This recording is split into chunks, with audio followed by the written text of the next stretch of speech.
Welcome to Realpolitik, a podcast where we tackle pressing issues in global affairs by proposing policy solutions to the governments of Canada and the United States.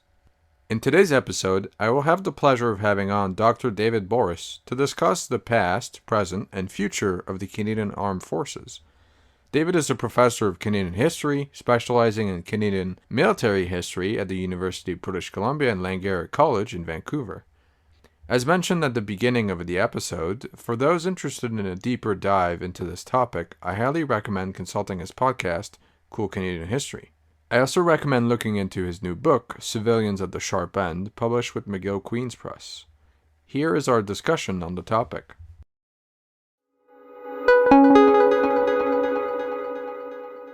So thanks for joining me and the audience at home in this episode. I really appreciate you taking the time, and it's really a pleasure and an honor to have you here today. Thank you. If you want to start by introducing yourself, or I could do that for you if you'd like. My name is David Borys. I'm a Canadian military historian from Langara College and the University of British Columbia. And you also have your own podcast, right, called Cool Canadian History. That's right, yes, and I also am the host and producer of the history podcast, Cool Canadian History. For all things Canadian history, right? Yes, for a very wide spectrum of things Canadian That's history, right. for sure. And I highly recommend that people check that out at home. I'll include the link, coolcanadianhistory.com, in the description box. Yeah, thank you very much. I appreciate that. Thank you. So to get us started, could you comment on first, for those who don't know, just define what the Canadian Armed Forces are and what they do in general? The Canadian Armed Forces are obviously Canada's military. They're made up of three primary branches: the Navy, the Air Force, and the Army. The Army, unlike the Navy and Air Force, does not have the royal prefix attached to it, which a lot of people kind of get thrown off with. You have the Royal Canadian Navy, the Royal Canadian Air Force, and then just the Canadian Army, even though it's the largest personnel-wise, the largest bulk of the Army. And we've officially had the Canadian Armed Forces since roughly the 1870s, basically. So the organization's been in existence since then. And what link does it have to Great Britain and the British Empire, if you could look into that? Yeah, absolutely. That's a great question. In the early days of the Canadian nation, certainly the development of our military, our nation's military, was closely connected with that of Great Britain.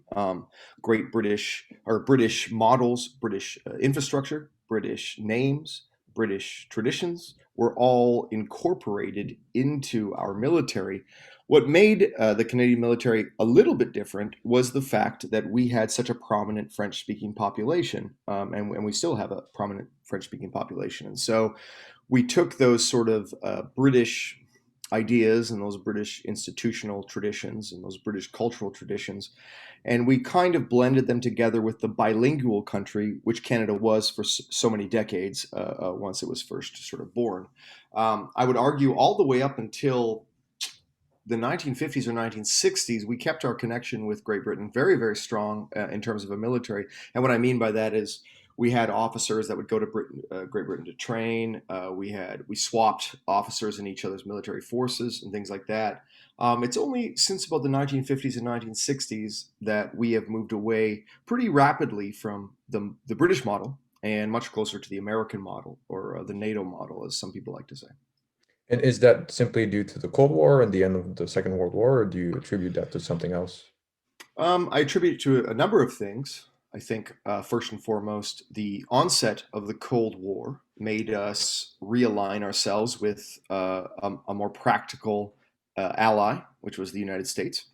Also, the Second World War witnessed Canada move away from Britain as our sort of quote unquote mother country and fall very fast into the American orbit. We connected with them during the Second World War, economically speaking, in a number of ways, and defense wise, we made a number of agreements to protect the continent together. So the Second World War is really a watershed moment where Canada moves itself away from the British sphere and into the American sphere. And so it was really only common sense that as the decades unfolded in the post Second World War period, that we would I don't want to say Americanize, but certainly rearrange the structure of our military, much more focused on an American orbit.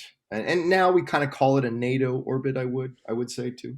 Oh, for sure. And it's been my understanding that since that period of time, our activities have changed quite drastically. I think shift towards focusing on the Arctic and cyber challenges and the counterintelligence challenges and just information warfare in general. Those have been very, and just new media and things of that nature. It's been quite, rapid. And if you could just comment on what you see the main activities and roles of the Canadian Armed Forces as being, that'd be very helpful. Yeah, I think the what you've just listed is much more of a modern sort of modern objectives or modern missions that the Canadian Armed Forces are dealing with. Um, for the bulk of the 20th century, we were wrapped up in NATO. We were wrapped up in the Cold War. We were wrapped up in the containment of communism, as they of course called it at the time. The Canadian Armed Forces today is very, very widespread, and maybe we'll talk about this a later on because this is a little bit of an issue, a little bit of a problem.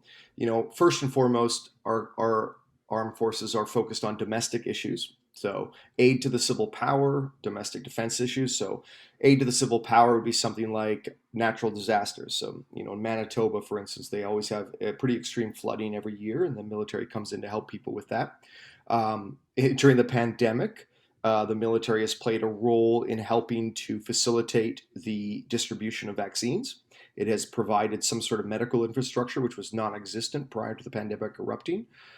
So there's in that case, those are aid to the civil power. We have, of course, domestic defense issues. You mentioned the Arctic. That's a major part of the current mission parameters. We also have, of course, domestic terrorism, and so the military plays a part in that. Um, Terrorism itself unfolds into the cyber warfare realm that you had mentioned, and that is, first of all, a major challenge. It's constantly changing. It's a developing and adapting and evolving battlefield. But the Canadian Armed Forces are having to face that reality, and we are having to develop the technology and the knowledge to combat cyber terrorism as it unfolds in the modern 21st century. So we have domestic issues, and then we of course have outside of our borders. Primarily, when we talk about our international commitments, we talk about NATO. So NATO support is a major, major component of what the Canadian Armed Forces do outside of our border. Primarily, right now, we are in Eastern Europe. We can talk about that in a little bit of as to why we are, but that is sort of our major contribution. We of course were in Afghanistan as well, which was a NATO mission in Afghanistan for Canada's longest war. When we get beyond domestic issues, when we get beyond NATO issues, we then have operations that are cooperating with our allies who are outside of the NATO sphere. So an example would be our Navy, for instance, conducts numerous exercises in the Pacific region, working with our Pacific allies. And finally, and this is where things are a lot different now than they were, let's say, 40 years ago, the last sort of part of the mission parameters is responses to global humanitarian issues. So sort of the last vestiges of UN peacekeeping. It's still on the table, but we are not nearly as involved, or nor do we embrace UN peacekeeping as much as we would had this conversation gone on in the 1980s or something like that.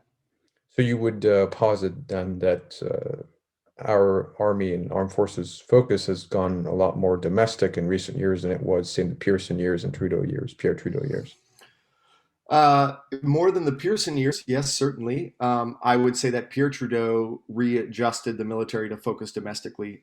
He made it very clear when he came to power in the late '60s that he would rearrange our defense issues domestic first. And you have to remember that when Pierre Trudeau came to power, we had Quebec separatism erupting, coming out of the 1960s. So the idea that the country would be split apart and the ramifications of that were very, very serious in the Trudeau cabinet. And so Pierre Trudeau sort of stepped in and said, look, our time committing ourselves to international missions has to be second to the reality of what was happening in Canada at the time, and that was this rising separatist movement. That at the time, and the late 1960s, was also still violent. We have the FLQ were still conducting terrorist bombings. Then the October crisis was yet to happen of 1970. So there was very very real concerns about the potential for a violent separation from Canada. And there were clearly people who were willing to conduct violence to achieve that separation. Now, thankfully, it didn't unfold like that in a broad sense. But I would argue that Pierre Trudeau, in that climate, within that context, Pierre Trudeau established domestic concerns as the primary one, and I would argue that we haven't strayed from that for up until now. Could you talk a bit more about when and how and why we got involved with NATO in the first place in the late 40s and beginning of the 50s, and how that role has changed in recent years as well? Sure, absolutely. So, if we were to go back in time to the late 1940s, we have obviously the emerging Cold War. So the Soviet Union is becoming a very real threat. The Soviet Union is massive. Their military is massive.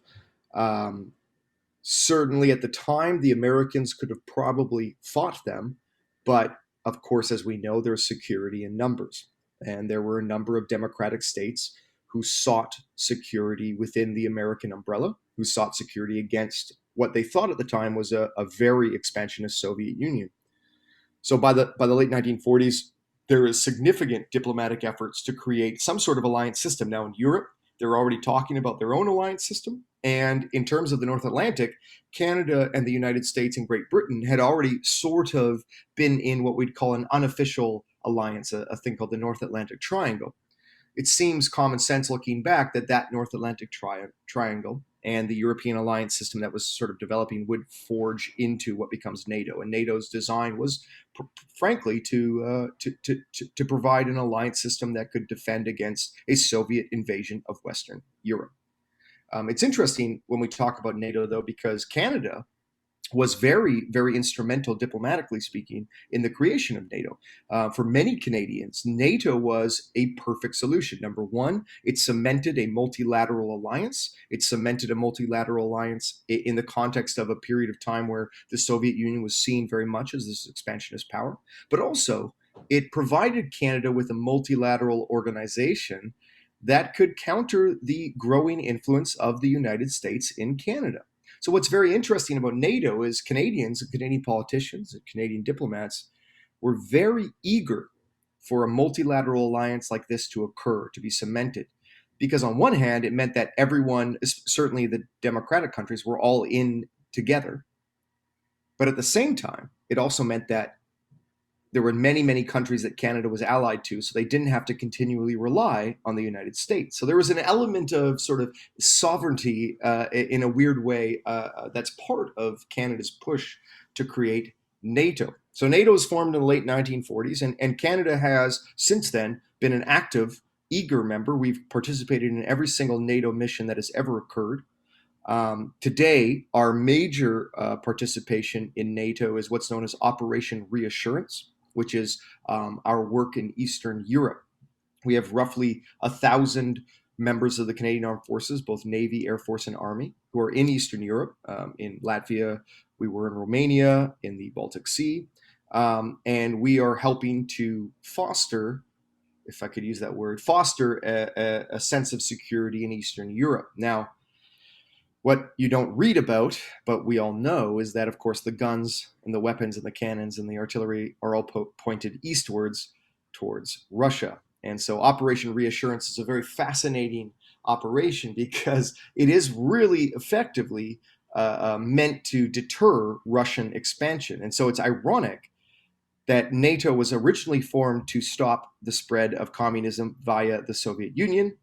And many decades later, we are once again using NATO to prevent the spread of what we see as an expansionist Russia. So it's a very interesting history repeats itself over and over again situation. That's right. And with that, do you think that NATO has derived from its original mission and perhaps should reintegrate into a new organization? Do you think it should change its mission statement? What do you think it should incorporate to perhaps fit that new reality and new geopolitics? I would argue that, in fact, NATO's NATO was always meant to do this. And this is the interesting part of it. If you and me were to have this conversation, let's say in the 1990s, the answer to your question would be profound because, of course, NATO all of a sudden, almost for a second, was seen as irrelevant with the collapse of the Soviet Union. But now, with an expansionist Russia, with an antagonistic China, in many ways, NATO is perfectly fit for the modern 21st century. And it's weird because there was a time when people were like, is NATO even relevant anymore? And I would argue that it's more relevant than ever now. And I would argue that the idea of a military alliance between like minded nations, and by like minded, I mean, of course, democratic, although the membership of NATO sometimes questions even that, the democratic aspect of it. But nonetheless, a military alliance at this time in the world we live in with government organizations who are clearly antagonistic to certain aspects of the West, or let's call it democratic nations, or what have you, NATO is very relevant infrastructurally and militarily. And do you think that NATO, as was raised by a prime minister whose name I always mispronounce, Diefenbaker, Diefenbaker, yes. Diefenbaker, thank you. Um, he was known for his paranoia regarding American hegemony and Yep. American imperialism, and he was part of the pushback against NATO and different regional organizations of the like NATO. Do you think that that applies to NATO, or do you think it's more of a multilateral organization and does not necessarily incorporate some of the faults that organizations like the ASEAN and then the OAS incorporate, where they are continental organizations, but they're primarily directed by U.S. interests and U.S. Sure. uh, positions and strategic interests. Yes, and unfortunately, I would argue that NATO is within that discussion. Just to give you an example, the average contributor to NATO contributes 1.55% of their GDP towards defense spending. The United States contributes 3.5%. So, and Canada is somewhere around 1.3. So the simple fact is that NATO is driven by the U.S. Military industrial complex. NATO will, and as long as that is the reality, NATO will be driven by U.S. interests. Now, we live in a world where U.S. interests, maybe not in the particulars, but broadly speaking, U.S. interests align with much of us in the West, right? Democracies, stability, free markets, trade. These are broad ideas that the West and the Western democracies continue to push. The issue comes down to when specifics, the particulars, end up splitting NATO issues. And a great example would be Vietnam, right? So the American involvement in Vietnam really tested NATO because, of course, there were countries that felt that America should have not been as involved there. And if we want to go something a little more modern, let's talk about Iraq, right? So Iraq after 9/11, there were a number of NATO countries that said, look, we do not feel like this is a justified, a legitimate, a legal war. And Canada was one of them. So those are the moments where NATO is tested. But broadly speaking, to be perfectly honest, NATO is not fractured. It is a very strong alliance. And for the most part, American interests do align with Western democratic interests.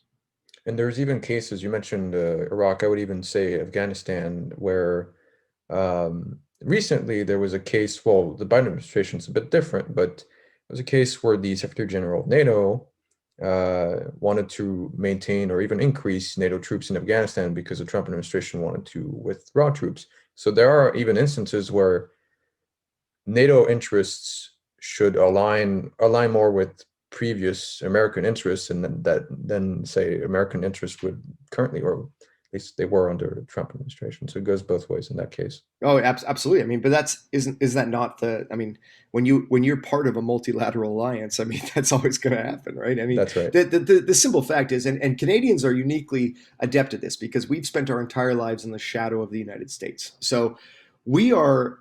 I find that Canadians are diplomatically able to negotiate the realities of living next to a superpower.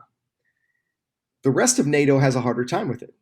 right? But at the end of the day, I mean, America drives NATO, America drives the Western democratic interests, and this is a reality that we're faced with, for good or for bad, for better or for worse. I'm not commenting, I'm not giving it a value judgment. I'm just saying that the realistic issue here is that we always have to incorporate American interests in the decisions we make when it comes to the multilateral alliance that is NATO. Of course. And do you think that that should play to Canada's advantage when it comes to taking a larger role in NATO? So, for instance, was it 5 years ago, 6 years ago, that the Trudeau government, one of the first foreign policy and defense decisions it did was come up with a plan to increase defense spending Yeah, up the white to, I paper of think, two, 2017. yes, that's right, up Yep. to 2.1% of GDP or so, Yeah. which was much Yeah. closer to the NATO target, but it fell short because of pandemic and different budgetary restrictions, and it looks like part of that is now going to be implemented, although there are already changes that are being made. And do you think that that is going to prepare Canada in a better way than, say, would Germany or France or Great Britain Hmm. to take up a larger part in NATO?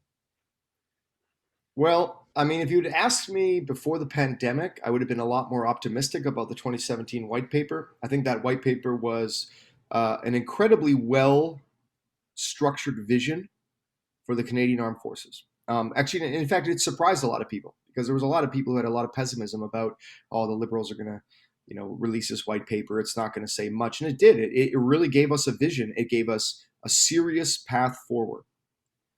And then the pandemic hit, and now we are in a spending, frenzy, effectively. And I'm not judging the Liberals for doing that, but I think that right now it is unlikely that the Liberals follow through with most of the promises they made in that white paper. I just do not see how they, as a government, will find the ways to spend the money they promised after this past year and a bit of intense spending to prevent our country from collapsing into economic chaos. So, sadly, I think that there are lean times ahead for the military. Joseph, this speaks to a real issue in our country whereby when we talk about spending priorities, the military has always been at the bottom of the spending list, constantly. I mean,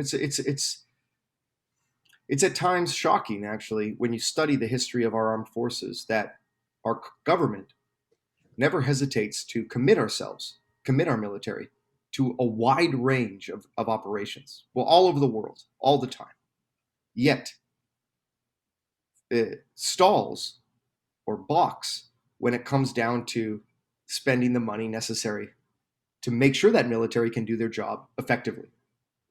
And it wasn't always this case, the case, because I think in the late 40s or 50s, our spending was it 8.8% of GDP, something ridiculous like that, Yep. something like four times as much as now or The more. first half of the 1950s, basically from the NATO, from 1949 onwards until about 57, was a golden age of defense spending. And then from 57 onwards, we slowly trickled away, and defense issues became at the bottom of the list. Now, the irony is, of course, is that committing our military didn't become bottom of the list either. Like we continually committed our military. We continually were involved in numerous peacekeeping, punching way above our weight every time. Without the support, though, that's always been needed. That's right. And do you think that at some point the Canadian leadership, military leadership, as well as parliamentary leadership, is going to realize that, okay, we have to pick. We can't simply engage ourselves in these things when we have the technological and size capacity of Holland, even though we are as engaged as some of the great powers in Europe. Yep, Do you absolutely. think that it will realize that and either decrease our engagement abroad and focus more on domestic issues, especially natural disasters, crises, Mhm. pandemics, things of that nature? Or do you think it will actually increase defense spending and go back to the 50s, 60s era type of spending? Um, well, our leaders in the military have already recognized that we need more money. So they continually ask for it. They continually don't get it.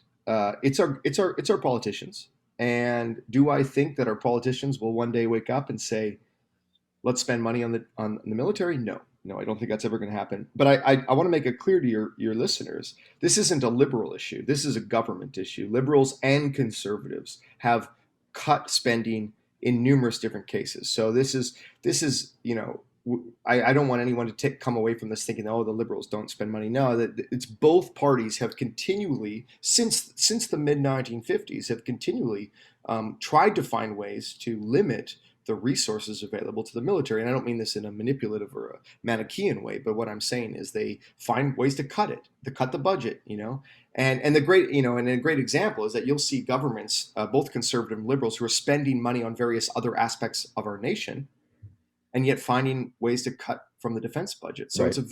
it's problematic, and I can't see it changing because our military, when committed, does so well and has such immense respect globally that it's almost become the status quo to expect our military to punch above their weight, to carry more than they actually should be carrying. And why do you think that in so many instances, including the instance of NATO cooperation, we've Americanized our military and our armed forces and our priorities regarding defense? And yeah, in that area, we have not. So the Americans are known to always increase their defense budget no Right. matter what. They have multi-billion-dollar increase on defense spending every single year, no matter how big or small the deficit or debt are. Why do you think that there's a somewhat of a shift there and a rift? Well, it's culturally, to be honest. In Canada, we have a culture, we have a history and a culture that has developed that believes that our military has never been an important part of this country, and it's wrong. It's incorrect. And as a military historian, I confront this all the time. The idea that Canada is an unmilitary nation is absurd. We have been in wars since before this nation was ever created. Warfare has played a very serious part of the development of this nation. Not the only part by far, but a very important role. War has transformed this nation. The concept of the welfare state is directly related to First World War and Second World War efforts to create a social security net for people coming back from war and for people who had suffered during it. The idea but the problem is in this nation and in our curriculum is we teach a history that is sort of it's a progressive acceptance history that has no war, as if somehow pacifism fits better within the Canadian identity than war, which is so absurd because we're not pacifists. This nation has never been a pacifist nation. Now, when you compare the history of this country to the United States, of course you have a very different history of conflict. America was born in war. That's right. America's defining moment was the American Civil War. We're talking about a country who defines themselves based on the wars they fought. We've never been like that. We haven't developed, and I think part of that is because we've sought our entire life as a nation to define ourselves differently than the Americans. So, what's a better way to define Canada than by saying, "Well, we're not warlike, right? Like Because the we're not Americans, American. because we're not American, right?" But that it's silly because we've gone to war every few decades. We've at least, and I know people will think, well, we weren't, from the 60s onwards, we weren't in war, but we were certainly fighting. We were certainly involved in war theaters. The idea that our military forces are, these sort of soft beret wearing blue It's hatted not the guys same is anymore. it's not the same anymore, and it's absurd, and it's an absurdist idea. So I guess what bothers me is that we've created a culture in this country where it's shocking to Canadians when our soldiers go off and fight. It shocks us. That's not the same in America, and there's very different cultural reasons for that. There's very different educational reasons. There's very different historical narratives for that. And it's problematic, though. When we went to Afghanistan in 2001, people were so used to the idea of peacekeeping that they were shocked that we were even prepared to go and fight a real war, and that's problematic. And the answer to that, I'm not saying that the answer to that is let's celebrate every battle we've ever been in. But the answer to that is certainly opening people's eyes to the idea that this nation and its people have gone to war on many, many, many different occasions. Right. One should see reality as it is, not as we would like Absolutely. it to be. And to shift gears a little bit, could you speak more about how we've been involved in other regional military organizations as well as the UN, which was a big part of our military commitments back in the 50s, 60s, and 70s with Pearson and Trudeau, with Yep, peacekeeping being pretty much created back then and still is a very big part of Canadian military, if you could speak to that. sure. Yeah, so what people understand is Canadian peacekeeping is born out of the Suez Crisis, 1956, 1957. Though we were already involved in UN peacekeeping before that, we were already in the Middle East as peacekeepers. And through most of the 20th century, we embraced our governments, our curriculum, our news, our media embraced the idea of Canadians as these natural peacekeepers. Now, I'm not trying to be crass when I say this is a myth. It is a peacekeeping myth, and there's a lot of writers, Lee Windsor, Sean Maloney, and others who will easily attest to this. Even Colin McCullough, creating Canada's peacekeeping past. These writers talk very clearly about how we developed a myth that we were somehow natural peacekeepers, and this went against the idea of the Americans as natural soldiers, right? So you can see again this sort of nationalism, this identity playing back and forth with the Americans. So for most of the latter half of the 20th century, we were involved in UN peacekeeping missions. The issue comes down to the 1990s as peacekeeping started to change. We got involved in the former Yugoslavia.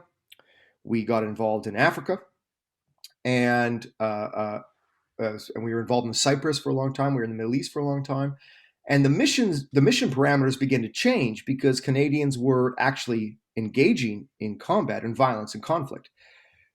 We weren't just breaking up sides. We were enforcing stability. We were enforcing peace. We were enforcing humanitarian delivery of aid, and that really challenged the idea that we were somehow just breaking fights up, like in the schoolyard.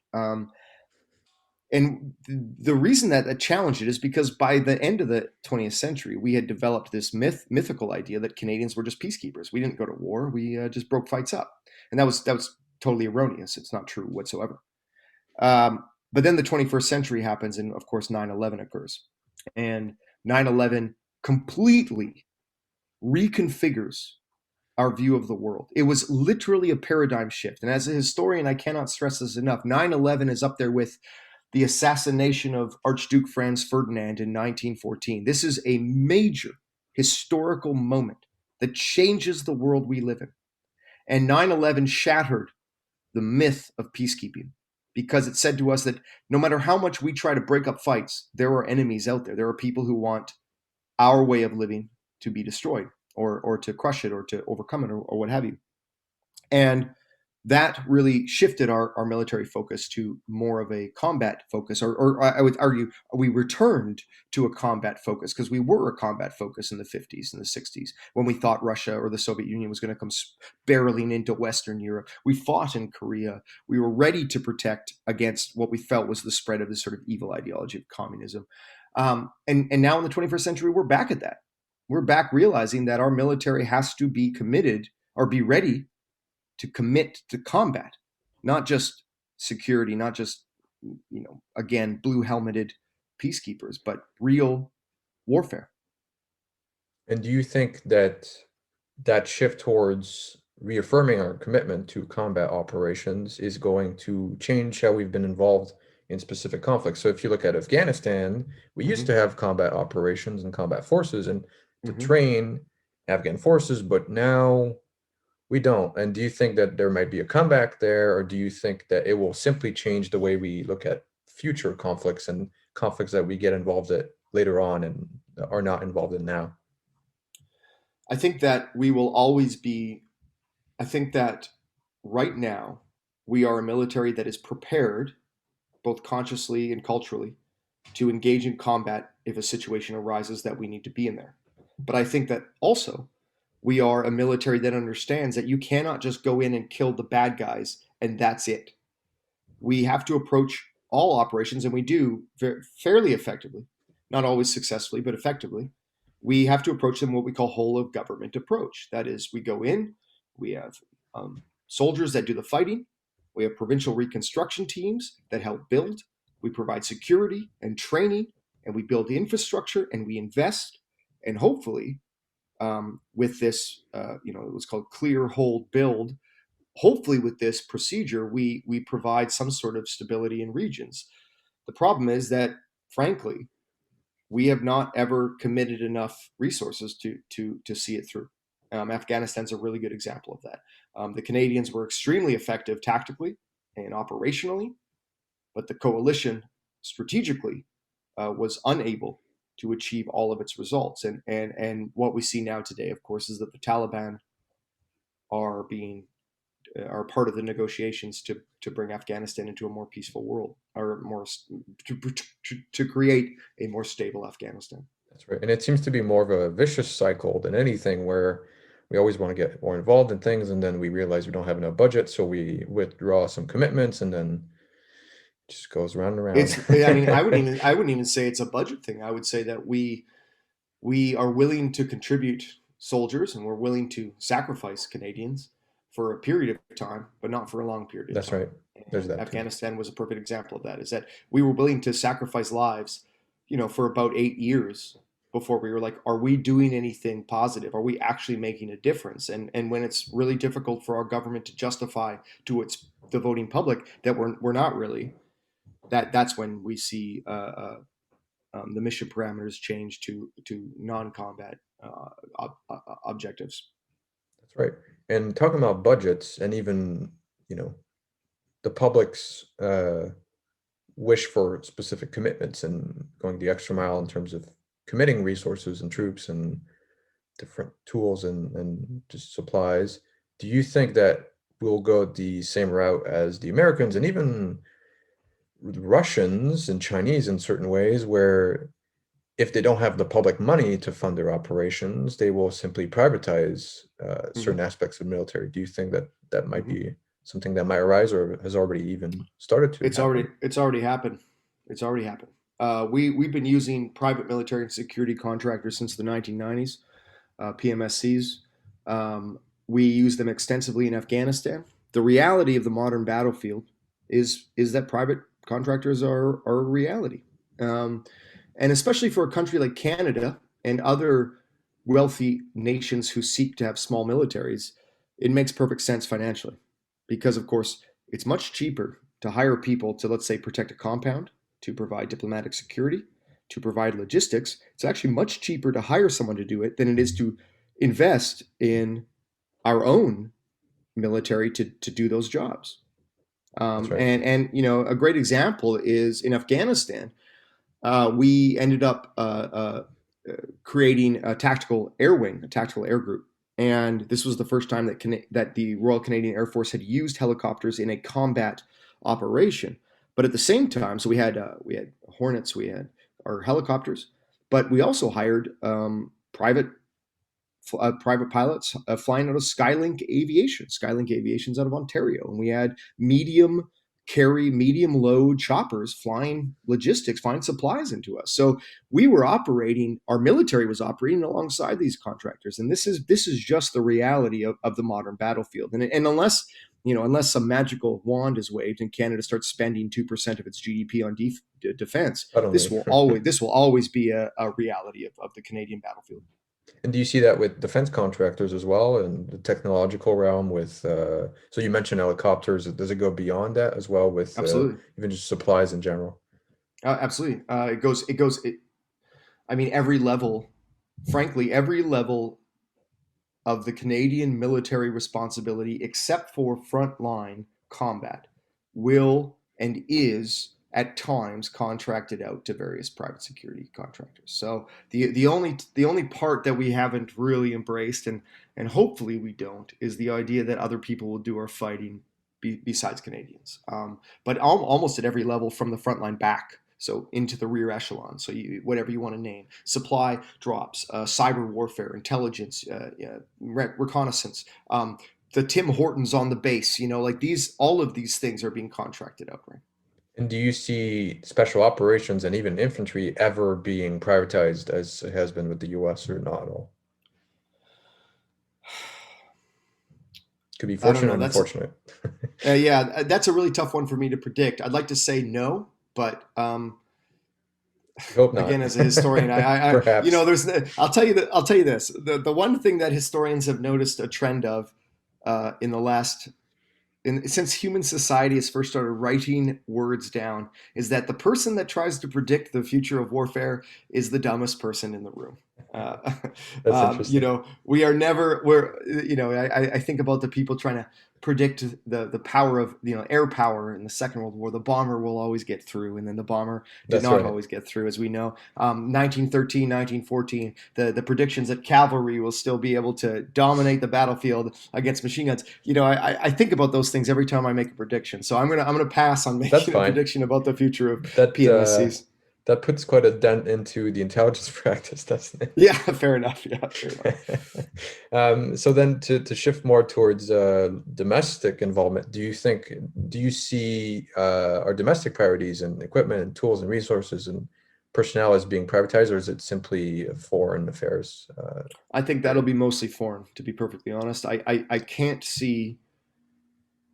We will always be contracting, so that'll never stop. But our emphasis domestically will be, Canadian soldiers, men and women of the Canadian Armed Forces, delivering that aid to the civil power in any way possible. It's not to say that we won't contract, rear echelon support services, but when it comes to the optics, it'll be Canadian men and women in uniform Right. delivering the aid or providing the help that is needed. That's right. To kind of shift gears a little bit, would you characterize our current regional focus as being mostly the MENA, so Middle East and North Africa, or do you think it goes beyond that or elsewhere? Where would you say our current regional focus is right now? Well, I got to be honest. I think we're pretty widespread.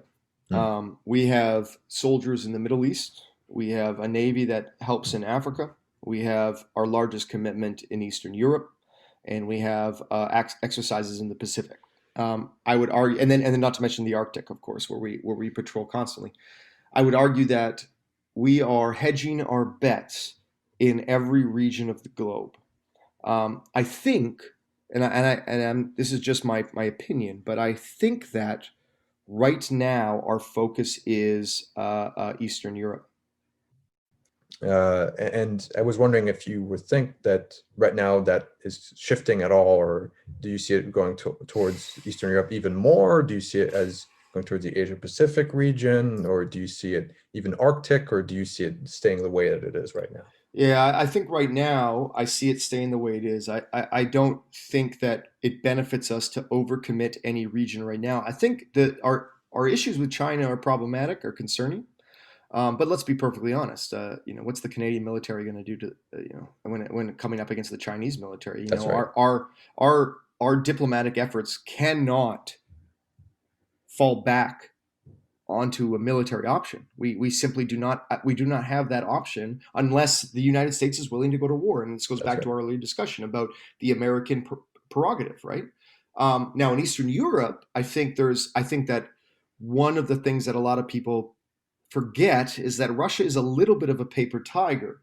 As powerful as they project themselves, Trying to stay they are relevant. not they are not as strong as we think they are. That's right. And there's a bit more play. There's a bit more leeway in Eastern Europe than there is in the Pacific. But when it comes to China, let me tell you, it has to be diplomatic. Otherwise, it's trouble for a lot of us unless the United States is willing to go to war. And this is always my thing.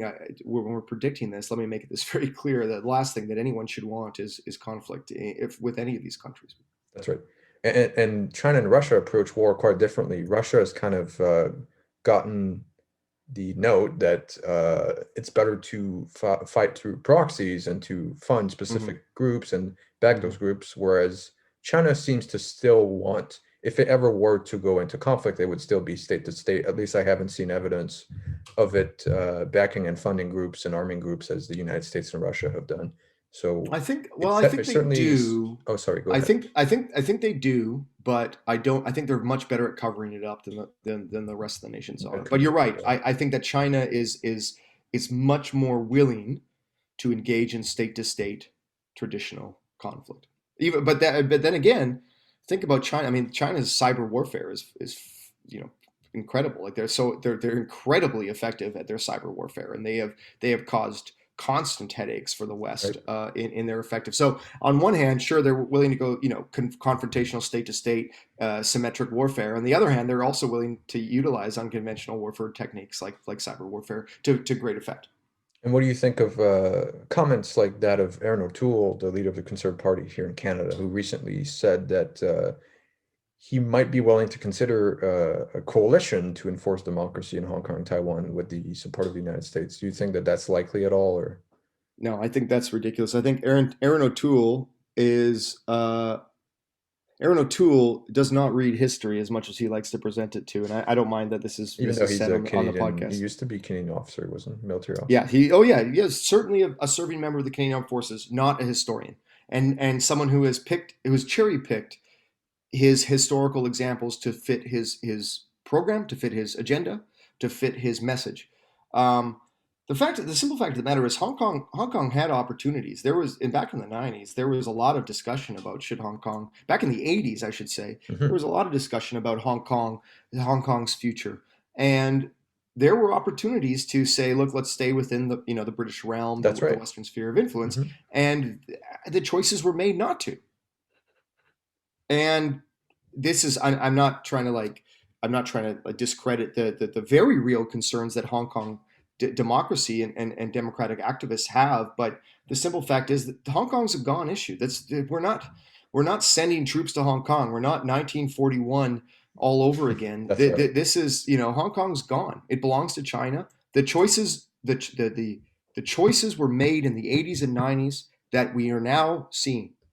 And Aaron O'Toole talking about a coalition to liberate Hong Kong from China is absurd. That's right. But it's so classic of opposition government. It's so easy for the opposition to make these grandiose claims. Very We're going to do these. reactionary Yeah, claims. very reactionary. And the minute if Aaron O'Toole ever wins the election, he'll sit in the big chair and he'll be like, "Oh, we actually Never can't do mind. that." Forget Yeah, all that. I was wrong about that. That's the history of Canadian politics, Well, isn't I it? was assessing with the information I had at the time, That's right. And the information he had at the time was no information. That's right. And so what about his claims regarding Taiwan? Is that a done deal as well, or is it more up in the air still? Taiwan's still up in the air because the Americans back Taiwan, and Taiwan has a legitimate sort of Taiwan has a legitimate case. Taiwan's not part of China as much as China wants to think it is, Mhm. and it is in our interests to defend a sovereign nation that is under threat from a non-democratic country. It is, at the same time, though, we let the Crimea go pretty easily. So, we say that, and then it depends on the situation. As long as Taiwan remains part of the American interest, part of the American sphere, we will also back Taiwan. The day that Taiwan drops out from the American sphere, I promise you, Canada will no longer have interest in defending Taiwan's sovereignty. And do you think the Americans might react militarily to a wish by some Taiwanese folks to see a military intervention, either allied or simply unilateral in Taiwan, or do you I not see can't that see that. happening? I don't see how an American administration would be willing to sacrifice American lives for Taiwan. And unfortunately, I'm just trying to be frank. I just cannot see. I think that we as in North America, the West, so to speak, we will exercise every option we have possible prior to conflict erupting. And let me make this really clear: war is the last. This is the actual outright war is the last option. That's right. If we go to war, we have failed in every other way possible. It's like Sun Tzu. It's the great Chinese philosophers would say that war is a failure of politics. War is a failure of diplomacy. So when we're talking about the Pacific or these hotspots, if we end up going to war, if we have people dying because that was the decision we made, then we have failed on a tremendous scale. That's right. Especially with countries where we haven't even tried diplomatically yet, and it's not even finalized in that realm at all. So I Absolutely. think you should see how that plays out and then maybe make a decision. But even then, that might be premature. The past, present, and future of the Canadian American military Mm-hmm. alliance relationship. So it's been quite shaky in the past with the Bush Jr. administration in Iraq, the question government's decision not to go into Iraq. Then with the Trump administration, you also had some difficulties with Trudeau, since Trudeau had more of a liberal internationalist perspective, and Trump seemed to want to be more isolationist, even though, he upped drone strikes by about 400% and upped commitments in Iraq and Afghanistan and different regions. So do you see it as staying shaky? Do you see it as returning to normalcy with the Joe Biden administration, or do you see it as even improving? I think we're going to improve because I think that a low point of our relationship was under Trump, but I don't think it was a military low point. I think it was a diplomatic low point. I think that the Canadian American cooperation, militarily speaking, is strong. I think that we, as a nation, are very concerned about the idea that we give away our sovereignty every time we work with the Americans. I think we have a lot of anxiety over American influence on our affairs. At the same time, I do believe that our military cooperation is second to none. We have an incredible working relationship with the American military. We trade officers all the time. We have NORAD. We have extensive bodies that work on North American defense. We work together extensively, and I don't see that changing anytime soon. And frankly, as China becomes more and more of a threat, I can see that becoming. We work even closer together, especially for defense of the West Coast and the Pacific as a region. And there are two issues I can think of where Canadian and American perspectives kind of differ, but we still collaborate on quite a bit. Those are nuclear and Arctic issues. Could you Mhm. comment a bit more about one of the two or both, if you'd like? So for example, Um, just to give context, Canada does not have nuclear weapons. right. Although back in the Cold War days, the American presidency wanted Canada to Well, either host. we flirted with them briefly. That's right. And we even held US nuclear weapons at one point Mhm. during, was it Those gold Kennedy? mines. Yeah, it would have been. Yep, right around there. Yeah, late 50s, early 60s, early 60s. Yes, exactly That's under right. Kennedy. I think when it comes to the nuclear commitment, Canada will remain a non-nuclear nation, but certainly within the umbrella of a nation that has many, many, many nukes. The bottom line is, if we were ever struck by a nuclear attack, let's say New York or whatever, Canada, what is it? 60% of our population, 70% of our population lives right at the border. So, and a strike against major American urban centers is a strike against Canada. So, the idea that somehow we're going to be non-nuclear but not be part of the nuclear discussion is ridiculous. We are part of the nuclear discussion because we would be just as much affected as the U.S. in the case of a nuclear strike. At That's the right. same time, at the same time, I don't see our country embracing nuclear weapons. When it comes to the Arctic, however, the Arctic is Canada's, and the government stands by this. Every administration stands by this, and the Arctic is ours. Now, not everyone agrees with that, Of but course. that's the position of the government, and that's the position of our military, and we will continue to assert Canadian sovereignty in the Arctic as much as we can. And do you Now, see, if we had more money, if we had more resources, we could do that much more effectively. that's right.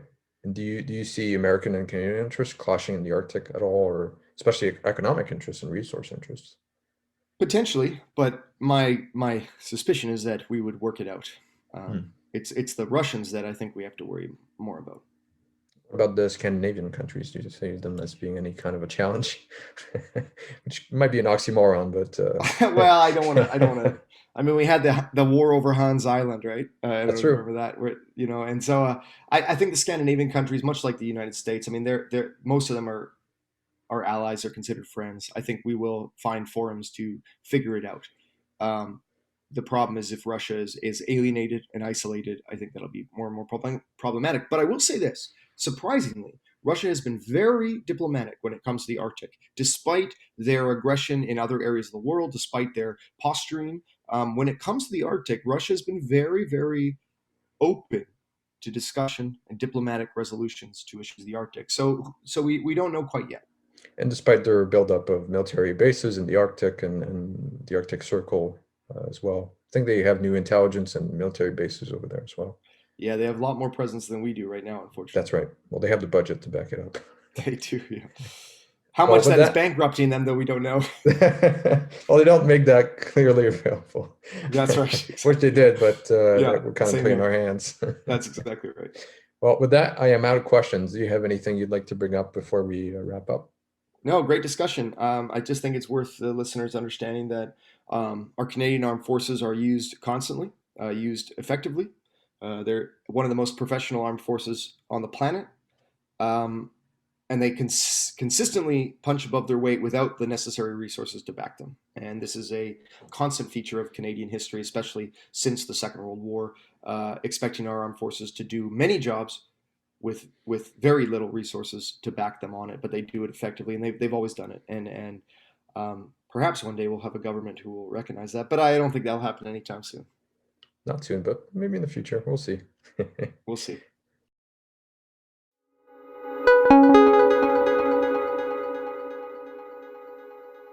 This concludes today's episode of Realpolitik, where I discussed the past, present, and future of the Canadian Armed Forces with historian Dr. David Borys. It was a pleasure having him on, and I thank him for his time, patience, and service. Feel free to debate the ideas put forward in these episodes by submitting a comment, counter video, or by emailing us at realpolitikpodcast1@gmail.com. Please check out our Patreon if you would like to support us as well. Thank you and take care.